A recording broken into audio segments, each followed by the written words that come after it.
তো হ্যালো বন্ধুরা, প্রতিদিনের মতো আজকে আমরা আরেকটি ক্লাস আপনার জন্য নিয়ে আসলাম। তো আমরা আজকে ডিসকাশন করব প্রিভিয়াস ইয়ার কোয়েশ্চেন পেপার। তো এই প্রিভিয়াস ইয়ার কোয়েশ্চনটি হচ্ছে আমাদের 2023-এর, ঠিক আছে? 2023-এর যে পেপার 1, অর্থাৎ আপনারা যারা এলপি সেকশনে টেট দিতে চলেছেন তাদের জন্য আজকের এই ভিডিওটি। তো দেখুন, তো পেপার 1, পেপার 2 অর্থাৎ এলপি এবং ইউপিতে আমাদের বেঙ্গলি যে সিলেবাস রয়েছে, সিলেবাস কিন্তু প্রায় সমান রয়েছে। এবার আপনারা ভাববেন যে স্যার আমরা তো এবার পেপার 2 দেব, তাহলে আমরা এই ভিডিওটা দেখে আমাদের কি প্রফিট হবে? আমরা তো এই ভিডিও দেখব না। কিন্তু না ভাই, পেডাগজি যে প্রশ্নগুলা সেগুলা পেপার 1, পেপার 2 তে একদম সেম পেডাগজি আমরা পরীক্ষায় দেখতে পাই। সেম পেডাগজি আমাদের পরীক্ষায় আসে এবং আমাদের যে পেসেজ যেগুলা থাকে একদম প্রায় সেম, মানে রিলেটেড থাকে, কোনো পরিবর্তন থাকে না। সুতরাং বাংলা যদি আপনার একটি সাবজেক্ট হিসেবে থেকে থাকে, সুতরাং আজকের ক্লাসটি আপনার জন্য যথেষ্ট গুরুত্বপূর্ণ হতে চলেছে। সুতরাং শেষ পর্যন্ত অবশ্যই দেখতে থাকুন।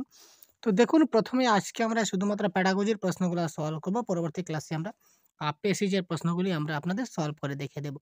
তো পেপার 1 ল্যাঙ্গুয়েজ 1। তো পেপার 1 এর যে ল্যাঙ্গুয়েজ 1 এ যে প্রশ্নগুলো এসেছিল আমরা দেখি। প্রদত্ত দৃষ্টান্তটির সঙ্গে সঙ্গতিপূর্ণ কৌশলটি নির্বাচন করুন। আমি ভাষার উপর মনঃসংযোগ করি, সবসময় ভাষা সঠিক কিনা নিশ্চিত হতে চাই। তো এই প্রশ্নের কারেক্ট অ্যান্সার একাধিক ভাষা অবলম্বন, মুখস্থকরণ, পুনর্গঠন না সেলফ মনিটরিং মানে আত্মপরিচালন। তো প্রত্যেকটি প্রশ্নের কারেক্ট আনসার কোনটি হবে আপনারা খুব তাড়াতাড়ি আমাদের সঙ্গে আনসারগুলো করে যান। কমেন্ট বক্সে আপনারা কমেন্ট করতে থাকুন, তখন আপনারা নিজে থেকে নিজেরা বুঝতে পারবেন যে আপনাদের কতগুলি আনসার কারেক্ট হলো, আপনাদের কনফিডেন্স লেভেল হাই হবে। এবং এই প্রশ্নগুলো প্র্যাকটিস করলে আপনারা পরবর্তী সময়ে আপনাদের যে পরীক্ষা অনুষ্ঠিত হবে, আপনারা যথেষ্ট সাহায্য হবে আপনাদের। তো এই কোয়েশ্চনটি আমাদের 20 আগস্ট, ঠিক আছে ভাই? তো 20 আগস্ট 2023-এ আমাদের কিন্তু এই প্রশ্নটি আমরা পরীক্ষায় দেখতে পেয়েছিলাম। 20 আগস্ট 2023-এ এই কোয়েশ্চন পেপারটি আমাদের হয়েছিল।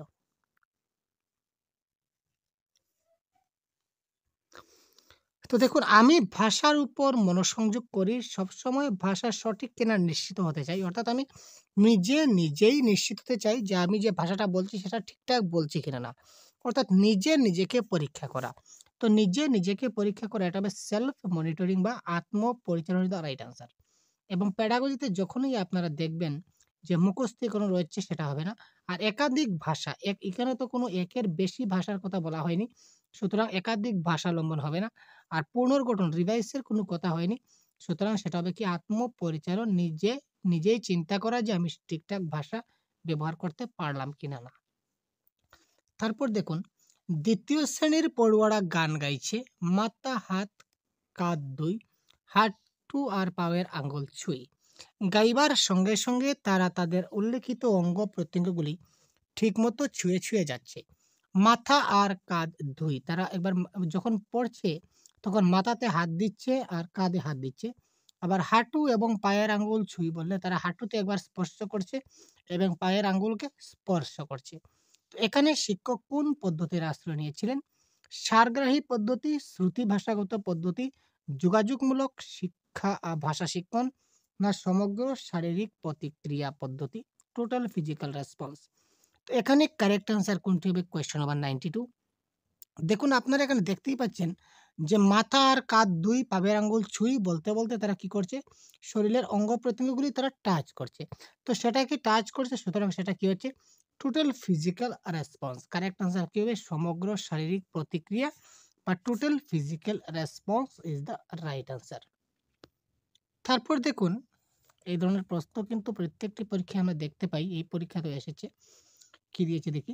শিক্ষার্থীরা দলগতভাবে পূর্ববর্তী পাঠের শব্দভাণ্ডার বিষয়ক 5টি প্রশ্নের উত্তর খুঁজছে। তারপর তারা অন্য দলের সঙ্গে প্রশ্ন বিনিময় করছে এবং উত্তর দেবার চেষ্টা করছে। এই দৃষ্টান্ত থেকে বলা হবে, কি বলা হবে?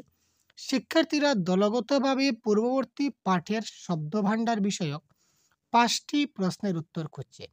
শিক্ষার্থীরা কি করছে? দলগতভাবে পূর্ববর্তী যে পাঠ আছে এই পাঠের শব্দভাণ্ডার থেকে 5টি প্রশ্নের উত্তর তারা খুঁজে বের করছে। তারপর তারা অন্য দলের সঙ্গে প্রশ্ন বিনিময় করছে এবং উত্তর দেওয়ার চেষ্টা করছে। এই দৃষ্টান্তটিকে আমরা কি বলবো? সহপাঠী মূল্যায়ন, আত্মমূল্যায়ন না প্রতিজ্ঞাপন, না পঠন মূল্যায়ন 93। এবং আমরা যে আজকে আনসারগুলো ডিসকাস করছি সবগুলা অফিসিয়াল আনসার কি মতে আমরা তৈরি করছি। তো এটা দেখুন, যেহেতু সেখানে দলগতভাবে তারা কাজ করছে, সুতরাং সেটা হবে কি সহপাঠী মূল্যায়ন বা পিয়ার অ্যাসেসমেন্ট। তারপর দেখে নেওয়া যাক কোয়েশ্চেন নাম্বার 94 আমাদের কি দিয়েছে, এখানে দেখতে পাচ্ছি। এখানে দেখুন কোয়েশ্চেন নাম্বার 94 রয়েছে, শিক্ষিকা যখন একটি কার্ডের উপর একটি শব্দ অথবা শব্দগুচ্ছ লিখে আমাকে দেন আর আমাকে সেটা অভিনয় করে দেখাতে হয়, আর ক্লাসের বাকি পড়ুয়ারা সেই শব্দটি অনুমান করার চেষ্টা করে, সেটা আমার খুব ভালো লাগে। শিক্ষার্থীদের নিম্ন প্রদত্ত পছন্দের তালিকার মধ্যে উল্লেখিত শিক্ষার্থীর মন্তব্যটি চিহ্নিত করুন। শিক্ষিকা কি করেন, একটা কার্ডের উপর একটা শব্দ কিংবা শব্দগুচ্ছ লিখে আমাকে দিলেন আর আমাকে বললেন সেটা তুমি অভিনয় করে দেখাও। তখন ক্লাসের বাকি পড়ুয়ারা সেই শব্দটা অনুমান করতে চেষ্টা করে, যে কার্ডে কি লেখা ছিল সেটা অনুমান করতে হবে। তো এখানে শিক্ষার্থীর মন্তব্য চিহ্নিত আমাদের করতে হবে কি, শারীরিকভাবে যুক্ত হলে আমি ভাষাটা ভালোভাবে বুঝতে পারি, দেখতে পেলে আমি ভাষাটা ভালোভাবে বুঝতে পারি, শুনতে পেলে আমি ভাষাটা ভালোভাবে বুঝতে পারি, আর কার্ডে লিখিত শব্দগুচ্ছ মুখস্থ করলে আমি ভাষাটা ভালোভাবে বুঝতে পারি। তো প্রথমে দেখুন এখানে মুখস্থ করা রয়েছে, এখানে আমাদের কারেক্ট আনসার 4 হলো না। তারপর শুনতে পেলে, এখানে তো শোনার কোনো কিছু নাই, আমি সেখানে অভিনয় করে দেখাবো, আমি তো কিছু শোনাবো না, সুতরাং এখানে শোনাটা হলো না। দেখতে পেলে আমি কি দেখবো, আমি তো কোনো বস্তু দেখছি না, আমার কার্ডের মধ্যে লেখা আছে, কি লেখা আছে সেটা তো সবাই দেখছে না, তার মানে অপশন নাম্বার 2 টাও ক্যান্সেল। সুতরাং অপশন নাম্বার 1টা বেঁচে থাকলো, এটা হবে কারেক্ট আনসার। শারীরিকভাবে যুক্ত হলে আমি ভাষাটা ভালোভাবে বুঝতে পারি। তারপর দেখুন কোয়েশ্চেন নাম্বার 95, স্কুলে ভর্তি হওয়া সব শিশুই তাদের সমবয়সীদের মধ্যে ভাষা ব্যবহারে সক্ষম। তার কারণ হচ্ছে ভাষা এবং সংস্কৃতিগত বৈচিত্র্যের কারণে তারা তাদের সামর্থ্য প্রদর্শনে অক্ষম। তো এখানে মন্তব্য এবং কারণ থেকে আমরা প্রত্যেকটি ইয়ারে কোয়েশ্চন দেখতে পাই। তো সুতরাং এখানে কারেক্ট আনসার কোনটি হবে দেখুন তো, কোনটা শুদ্ধ কোনটা ভুল। স্কুলে ভর্তি হওয়া সব শিশুই তাদের সমবয়সীদের মধ্যে ভাষা ব্যবহারে সক্ষম হয়, কোয়েশ্চন 95 বলেছে। তো দেখুন এটা কিন্তু ঠিক, কারণ স্কুলের সব ছাত্ররা যখন ভর্তি হয় তারা একজনের সঙ্গে আরেকজন কথাবার্তা বলতে পারে, একজনের ভাষা আরেকজন বুঝতে পারে।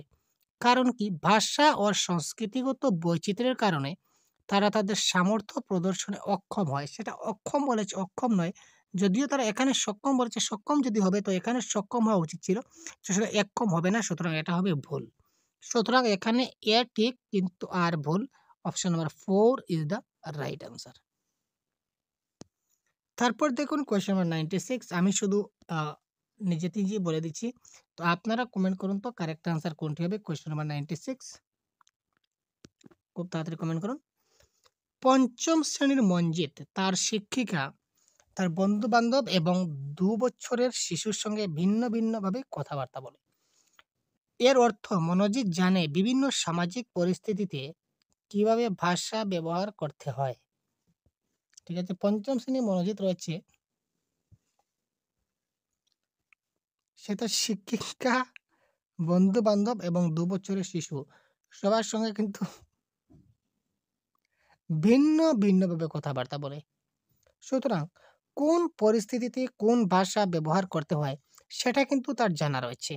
তো এটাকে আমরা কি বলবো, কথন কর্ম, প্রকৃতিবাদী, শব্দার্থ তত্ত্ব না ব্যঞ্জনার্থ। তো কোয়েশ্চন নম্বর 96 এর কারেক্ট আনসার এটা হবে কি ব্যঞ্জনার তত্ত্ব বা প্র্যাগমেটিক্স, এটা হবে কারেক্ট আনসার। হবে 97 এর কারেক্ট আনসার কি দেখুন তো, 97 কি হবে আপনারা তাড়াতাড়ি কমেন্ট করুন তো। একজন মা লক্ষ্য করলেন যে তার শিশু সন্তানটি মাঝে মধ্যে এমন সব কথা বলছে যা পরিবারের বড়দের বা অন্য সন্তানদের মুখে কখনো শুনেনি। এতে তিনি বিমূঢ় বোধ করেন, কারণ তার বিশ্বাস কোনো শিশু তার পরিবার বা ঘনিষ্ঠজনদের অনুকরণ করেই কথা বলতে শেখে। নিচের কোনটির মধ্যে তার এই বিশ্বাসের প্রতিফলন দেখতে পাই। একজন মা লক্ষ্য করেন যে তার শিশুটাকে মাঝে মাঝে এমন সব কথা বলছে যা পরিবারের বড়দের মধ্যে কখনো সেই ধরনের কথা সে শুনেনি। কিন্তু সে কথাটা বলছে। তো কথাটা কিভাবে বলছে? ওর অনুকরণ করে কথা বলতে শিখেছে। তো এই ক্ষেত্রে আমরা কোনটা দেখতে পাচ্ছি? বহুভাষিকতা না সহজাতপন্ন জ্ঞানবাদ, না আচরণবাদ, না গঠনবাদ? তো এটা কোয়েশ্চেন নাম্বার 97 এর কারেক্ট অ্যান্সার হবে আচরণবাদ। অর্থাৎ শিশুরা কি করে? আচরণের মাধ্যমেই সেটা শিখে। অন্যকে আচরণ করে তারা শিখে। 98, কিছু দক্ষতা শিশুর আনুষ্ঠানিক পঠন শুরুর আগে থেকেই গড়ে ওঠে এবং সেগুলি তার ভবিষ্যৎ শৈক্ষিক দক্ষতার বুনিয়াদও তৈরি করে দেয়। কিছু দক্ষতা রয়েছে যেটা শিশুর আনুষ্ঠানিক পঠন শুরুর আগেই গড়ে ওঠে এবং সেগুলি তার ভবিষ্যতে যে শৈক্ষিক দক্ষতা রয়েছে তারও বুনিয়াদ তৈরি করে দেয়। সেই দক্ষতাগুচ্ছ হচ্ছে অনপেক্ষিক সাক্ষরতা মানে ইমার্জেন্ট লিটারেসি, অনপেক্ষিক সমাধান মানে ইমার্জেন্ট সলিউশন, অনপেক্ষিত পাঠ্যক্রম মানে ইমার্জেন্ট কারিকুলাম, অনপ্রকৃত বিশেষত্বাবলী মানে ইমার্জেন্ট প্রপার্টিস। তো ইমার্জেন্ট লিটারেসি কি, ইমার্জেন্ট সলিউশন কি, ইমার্জেন্ট কারিকুলাম কি, ইমার্জেন্ট প্রপার্টিস কি, এই বিষয়ে যদি জানতে চান অবশ্যই আমাদের চ্যানেলে ভিডিও দেওয়া আছে। আপনি অবশ্যই একবার আমাদের চ্যানেলটা একবার সার্চ করে নিন, আপনি এখান থেকে পেয়ে যাবেন। তো এটা কারেক্ট আনসার আমি বলে দিচ্ছি ইমার্জেন্ট লিটারেসি। তো কোয়েশ্চন নাম্বার 99, ঠাকুমা বাড়িতে তার নাতি নাতনিদের বই থেকে গল্প পড়ে শোনাতে ভালোবাসেন। এইভাবেই তিনি বই ও নতুন নতুন ভাবনার সঙ্গে শিশুদের পরিচয় করান। শিশুরাও এই প্রক্রিয়াটির সঙ্গে সক্রিয়ভাবে যুক্ত হয়ে পড়ে। বিশেষ এই কৌশলটিকে কি বলা হবে? ঠাকুমা বাড়িতে তার নাতি নাতনিদের বই থেকে গল্প পড়ে শোনাতে ভালোবাসেন। এইভাবেই তিনি বই ও নতুন নতুন ভাবনার সঙ্গে শিশুদের পরিচয় করাতে চান। শিশুরাও এই প্রক্রিয়াটির সঙ্গে সক্রিয়ভাবে যুক্ত হয়ে পড়ে। এই যে কৌশল, এই কৌশলটা কি? সরব পঠন, আদর্শ পঠন, অংশীদারিমূলক পঠন না কথোপকথন ভিত্তিক পঠন? Question number 99। তো এটা কারেক্ট আনসার হবে কি? কথোপকথন ভিত্তিক পঠন মানে ঠাকুমাও কথা বলছেন, নাতি নাতনি তার সঙ্গে সঙ্গে কথা বলছে। সেটা হবে কি? কথোপকথন ভিত্তিক পঠন is the right answer. Next আমরা 100 দেখি। পঠন শেখানোর ক্ষেত্রে প্রথমে বর্ণ এবং স্বনিমের মতো বুনিয়াদী উপাদানগুলির সঙ্গে পরিচয় ঘটিয়ে তারপর কিভাবে স্বনিমগুলির সমন্বয়ে শব্দ গঠন করা হয় শেখানোর পর সমগ্র পাঠটি পড়ার দিকে অগ্রসর হওয়ার পদ্ধতি। অর্থাৎ কি? আমরা ছোট থেকে বড়র দিকে যাচ্ছি। প্রথমে বর্ণ শেখানো হচ্ছে, ঠিক আছে? বর্ণের পরে আমরা শব্দতে চলে আসলাম, শব্দের পর আমরা বাক্যতে চলে গেলাম, বাক্যের পর আমরা কি গেলাম? সমগ্র পাঠের দিকে গেলাম। সুতরাং আমরা ছোট থেকে বড় আকারে যাচ্ছি। তো যেহেতু ছোট থেকে বড় আকারে যাব, তো এই ক্ষেত্রে সেটা কারেক্ট আনসার কি হবে? Bottom up approach. আর যদি বড় থেকে ছোটর দিকে যাই তখন সেটা হবে কি? Top down approach. যেমন প্রথমে আমরা পাঠ সম্পূর্ণটা পড়লাম, তারপর পাঠের মধ্য থেকে কিছু কিছু শব্দ পড়লাম, তারপর শব্দের মধ্য থেকে সেই বর্ণগুলোকে খুঁজে খুঁজে আইডেন্টিফাই করলাম, সেটা হবে কি? Top down approach. আর এখানে বর্ণর পর শব্দ গেলাম, শব্দের পর বাক্য গেলাম, বাক্যের পর সমগ্র পাঠটা পড়লাম। সুতরাং ছোট থেকে বড় হয়ে যাচ্ছি, সুতরাং সেটা হবে কি? Bottom up approach. তারপর দেখুন মন্তব্য এবং কারণ থেকে আরেকটা প্রশ্ন আমাদের এখানে চলে এসছে 101। ধ্বনি উচ্চারণ ভিত্তিক বানান শুদ্ধ বানান শেখনের সামর্থ্যকে মন্থর বা বিলম্বিত করে। ধ্বনি উচ্চারণ যদি ঠিকঠাক হয় তাহলে বানানটা কিন্তু শুদ্ধ বানান খুব তাড়াতাড়ি শেখা হয়, সেটা কিন্তু বিলম্বিত হয় না। সুতরাং এটা হচ্ছে ভুল। তার কারণ কি? শিশু যখন প্রথাগত বানান আবিষ্কারের বদলে তাদের আবিষ্কৃত বানান ব্যবহার করে তখন তা তাদের বানান শিখনের সামর্থ্যকে মন্থর বা বিলম্বিত করে না। তারা যখন ভুল বানানটা শিখবে তখন তারা খুব তাড়াতাড়ি সেটা শিখে নেয়, সেটা হচ্ছে সত্য। তার মানে এ ভুল কিন্তু আর ঠিক, অর্থাৎ option number 1 is the right answer. Next 102 কি হলো ভাই? আপনারা কমেন্ট করছেন না কেন কারেক্ট আনসার? খুব তাড়াতাড়ি, বারবার বলবো না, কমেন্ট করুন কমেন্ট করুন। আপনারা কিন্তু প্রশ্ন দেখার সঙ্গে সঙ্গে আপনারা খুব তাড়াতাড়ি কমেন্ট করা স্টার্ট করে দিন ভাই। তাতে করে আপনারাও কার কতটা শুদ্ধ হয়েছে সেটা আপনারা বুঝতে পারবেন। নতুন কোনো ভাষা শিক্ষাকালীন অবস্থায় অনেক শিক্ষার্থী সেই ভাষার অন্য উচ্চারণ বিধির কারণে ভাষাটি বলতে গিয়ে আত্মবিশ্বাসের অভাব বোধ করে। সমস্যাটি দূর করার একটি উপায় হচ্ছে নতুন কোনো ভাষা শিক্ষাকালীন অবস্থায় অনেক শিক্ষার্থী সেই ভাষার অন্য উচ্চারণবিধির কারণে ভাষাটা বলতে গিয়ে, অর্থাৎ শিশুরা এক ভাষা বলতে গিয়ে তারা সেই ভাষার যে উচ্চারণবিধি রয়েছে, এই ভাষাটা আত্মবিশ্বাসের অভাব বোধ করছে যে আমি এই ভাষাটা আদৌ বলতে পারবো কিনা না। সেখানে সমস্যা দূর করার একটা উপায় হচ্ছে কি, ভুল হলেই তা সংশোধন করে দেওয়া, ক্লাসে শিশুদের দিয়ে সরব পাঠ করানো, ক্লাসে শিশুদের মধ্যে পারস্পরিক কথোপকথনের প্রয়োজন হবে তেমন ক্রীড়ামূলক কার্যাবলী প্রদান করা। কোনো পেশাদার পরামর্শদাতা, আমরা কোনো পেশাদার পরামর্শদাতা আমাদের আমাদের লাগবে না, সেটা হবে না। এটা কারেক্ট আনসার হবে পারস্পরিক কথোপকথন is the most positive word. তারা শিশুরা নিজেদের মধ্যে যখন পারস্পরিক কথাবার্তা বলবে, তখন তারা যেকোনো কিছু খুব ভালো করে তারা শিখতে পারবে। তারপর দেখুন ক্লাস 3 এর একজন শিক্ষিকা শিক্ষার্থীদের নতুন শব্দাবলীর সঙ্গে পরিচয় করাতে চান। ক্লাস 3 একজন শিক্ষিকা ক্লাস 3 তে গেছেন, তখন তিনি তাদের শিক্ষার্থীদের নতুন শব্দের সঙ্গে পরিচয় করাতে চাইছেন। এই ক্ষেত্রে নিম্নলিখিত কোনটি কার্যকর উপায়?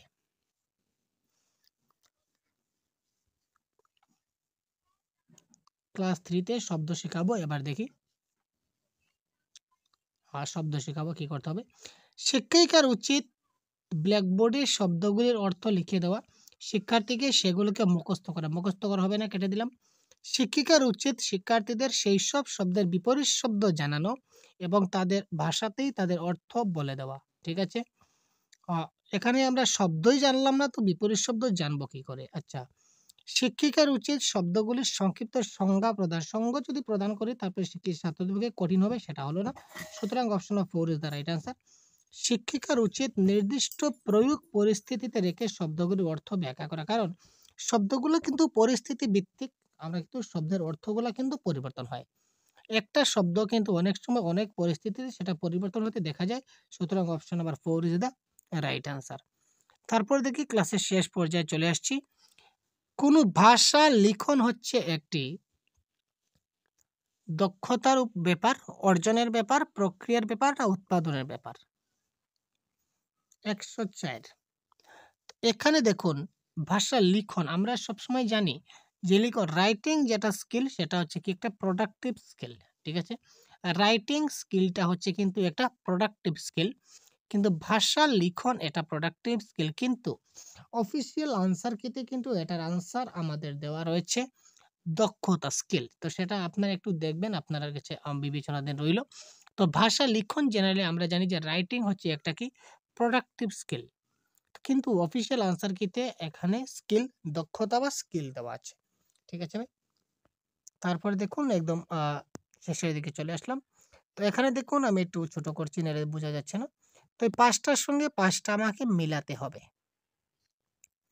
পূর্ব অনুমান, তো পূর্ব অনুমান মানে কি এবং প্রসঙ্গ থেকে অর্থ নিষ্কাশনের সঙ্গে আমাদের ডান দিকে যে দেওয়া আছে এটার সঙ্গে কোনটা মিল হবে, নিবিড় পাঠের সঙ্গে কোনটা মিল হবে, সেটা আমাদের দেখতে হবে।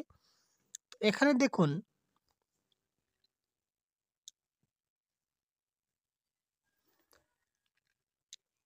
এটা আমরা অনুমান প্রচেষ্টা মানে কি, লেখার ধরন থেকে লেখকের অনুভূতি আমরা নির্ধারণ করতে পারি, অনুমান করতে পারি লেখার ধরন থেকে যে লেখক কি ধরনের অনুভূতি প্রকাশ করছে, অর্থাৎ একটা আমরা মিলিয়ে নিলাম।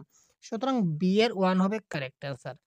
তো বি এর 1 আমাদের কি অপশন নাম্বার 2 তে রয়েছে, সুতরাং অপশন নাম্বার 2 টা রাইট অ্যান্সার। আবার 1 এর 2 হবে, আবার এখানে দেখুন ই এর 5, ই এর 3 বলেছে, তো ই এর 3টা কি আমরা একটু দেখে নেই। ই এর 3, তো পাঠ গঠন শনাক্তকরণ মানে কি, শিরোনাম অথবা পরিচয়সূচক পদগুচ্ছ লক্ষ্য করে প্রদত্ত তথ্যাবলীর সংগঠন প্রক্রিয়াটি অনুকরণ, এটা হবে কি কারেক্ট অ্যান্সার। ঠিক আছে, এই টোটাল 100 আমাদের টোটাল 105 পর্যন্ত টোটাল 15টি প্রশ্ন আজকে আমরা পেডাগজি ডিসকাস করলাম। তো পরবর্তী ক্লাসে আমরা এই যে প্যাসেজ রয়েছে আপনারা দেখতে পাচ্ছেন, এখানে প্যাসেজ রয়েছে, কবিতা রয়েছে, তাছাড়া আমাদের পেপার 2 এর আরো অনেকগুলো প্রশ্ন রয়েছে, ল্যাঙ্গুয়েজ 2 এর প্রশ্ন রয়েছে, পেপার 2 এর প্রশ্ন রয়েছে। তো সবগুলি আমরা ডিসকাস করব। সুতরাং আপনারা সবাই সাথে থাকবেন পরবর্তী ক্লাসে। ধন্যবাদ, আজকে এই পর্যন্ত বিদায় নিচ্ছি। ভালো থাকবেন, সুস্থ থাকবেন, আমাদের সাথে থাকবেন।